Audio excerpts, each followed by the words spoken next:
இது ஐயா சாப்பிடுவீங்க என்ன டேஸ்ட்ல இருக்கு சொல்லுங்க. நான் அமிர்தம் சாப்பிட்ற மாதிரி சாப்பிட்றாரு. இல்லை உண்மையாக அமிர்தமாக தான் இருக்குது. ரொம்ப ரொம்ப நல்லா இருக்கும்.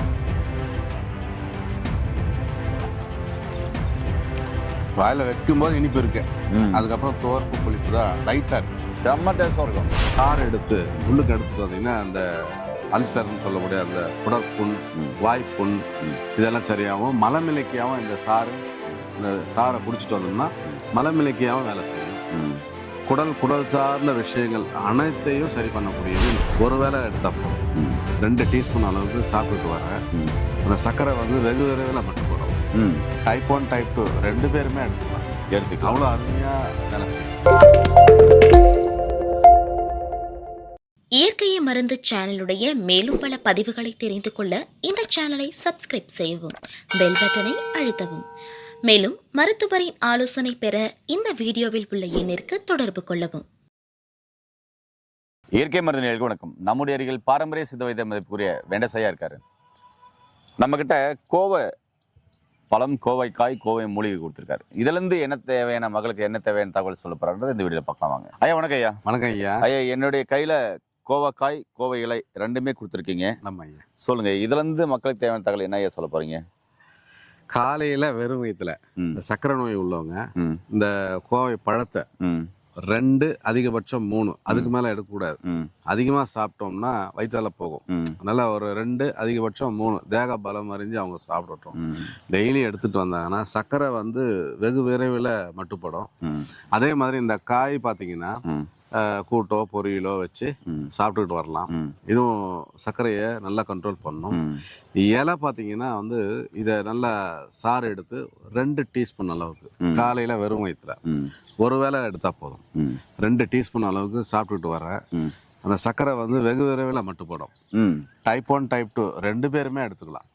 அவ்வளோ அருமையா வேலை செய்யும்.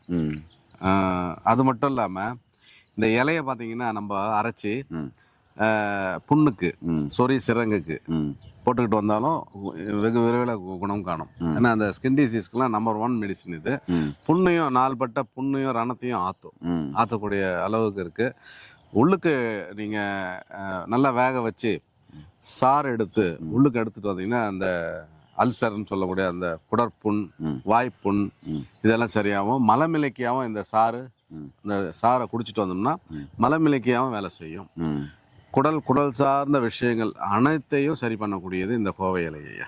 ஓ ஐயா, நீங்கள் சொன்ன மாதிரி சக்கரை நோயாளிகள் எடுக்க வேண்டிய வழிமுறை சொல்லிட்டீங்க. நிறைய பேருக்கு அல்சர் கம்ப்ளைண்ட் இருக்கு. அவங்க வந்து இது ப்ராப்பராக எப்படி எடுக்கலாம்? வேக வச்சு அதுக்கப்புறம் அதை சாறு எடுக்கணும் ஐயா. நல்லா வேக வச்சுட்டு அந்த நீரை மட்டும் இலையை நல்லா க்ரஷ் பண்ணிட்டு அந்த நீரை மட்டும் எடுத்துட்டு வந்தாலே போதும். காலையில ஒரு வேளை மட்டும், 2 வேளை வேண்டாம். காலையில ஒரு வேளை தினமும் எடுத்தாலே போதும். வெறும் வயிற்றுல அந்த அல்சர்லாம் நல்லா குணமாகும் ஐயா. நல்லா குணம். வேக வச்சுட்டு க்ரஷ் பண்ணி அந்த லிக்விட் எடுத்துக்கணும்.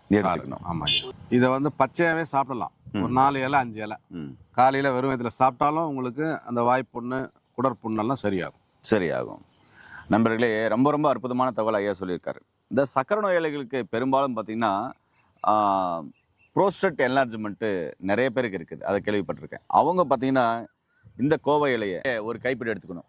எடுத்துட்டு 1 ஸ்பூன் ஓமம் போட்டு 300 ml தண்ணி வச்சு அதை நல்லா கொதிக்க வச்சு 100 ml சொன்ன உடனே காலையில் அல்சர்லாம் வெறும் வயிற்றுல சாப்பிட்லாம். அல்சர் இருக்கிறவங்க சாப்பிட்ட பின்னாடி இதை தொடர்ந்து எடுத்துகிட்டு வந்தீங்கன்னா, தொடர்ந்து 1 வாரம் 2 வாரம் எடுத்தீங்கன்னு வைங்களேன், அந்த ப்ரோஸ்டேட் என்லார்ஜ்மெண்ட்டு நல்லா குறையதை பார்க்கலாம்.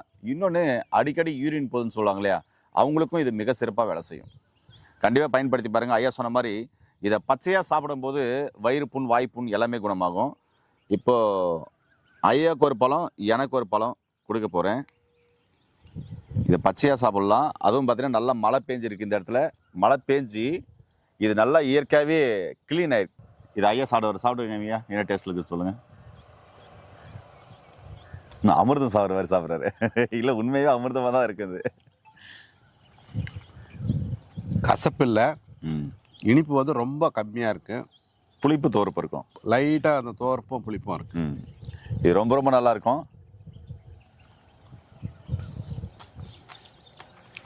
வாயில் வைக்கும்போது இனிப்பு இருக்கு, அதுக்கப்புறம் துவர்ப்பு புளிப்பு தான் லைட்டாக இருக்கு. செம்ம டேஸ்டாக இருக்கும். இந்த கோவப்பழத்தை தொடர்ந்து சாப்பிடும்போது சக்கரை நோய் சார்ந்த பிரச்சனைகள் சரியாகும், அல்சர் சார்ந்த பிரச்சனைகள் சரியாகும். முக்கியமாக கெட்ட கொலஸ்ட்ரால் இருக்கிறவங்க இந்த கோவை பழத்தை தொடர்ந்து சாப்பிடும்போது கெட்ட கொலஸ்ட்ரால் நல்லா குறையும். ஒரு சிலர் சொல்லுவாங்க அங்கங்கே பிளாக் இருக்குது அப்படின்னு சொல்லுவாங்க. நரம்புகளில் ஹார்ட்டில் இருக்க பிளாக் இல்லைங்க, நார்மல் நரம்புகளில் இருக்கிற பிளாக் மட்டும்தான், மூளையில் இருக்கிற பிளாக் இல்லை. நரம்பில் பிளாக் இருக்குது, அதாவது கேங்க்ரீன் அப்படின்னு சொல்லுவாங்களா, அவங்களுக்கு மிக சிறப்பாக வேலை செய்யும். அதே மாதிரி ஐயா சொன்ன மாதிரி சோரியாசிஸ் உள்ளவங்களுக்கு மிக சிறப்பாக வேலை செய்யும். கோவக்காயை ஒரு காயை கூட சாப்பிட முடியாது, அவ்வளோ கசப்பாக இருக்கும். ஹைபிரிட் கோவக்காயை வாங்கி பொரியல் செஞ்சு சாப்பிட்டுக்கோங்க. இந்த நாட்டு கோவக்காய் கடைக்கு சாப்பிட முடியும், கசப்பு பிடிக்குன்னா ஒரு நாளைக்கு ஒரு கோவக்காய் சாப்பிட்டாவே போதும் சக்கரை நோயாளிகள். அதே மாதிரி அல்சர் உள்ளவங்க 1-2 சாப்பிட்டாவே போதும், புரிஞ்சுங்களா. கொலஸ்ட்ரால் உள்ளவங்கள 1-2 சாப்பிட்டாவே போதும், அதுக்கு மேலே சாப்பிட முடியாது. பழங்கள் நீங்கள் 10 கூட சாப்பிட்லாம், ஒன்றும் செய்யாது. அதே மாதிரி இலைகள் அல்சர் இருக்கிறவங்க காலையில் 5 சாயந்தரம் 5 கடிச்சு மட்டும் சாப்பிட்லாம், நல்லா சாறு வரும், சூப்பராக இருக்கும், அல்சர் அப்படி குணமாகும்.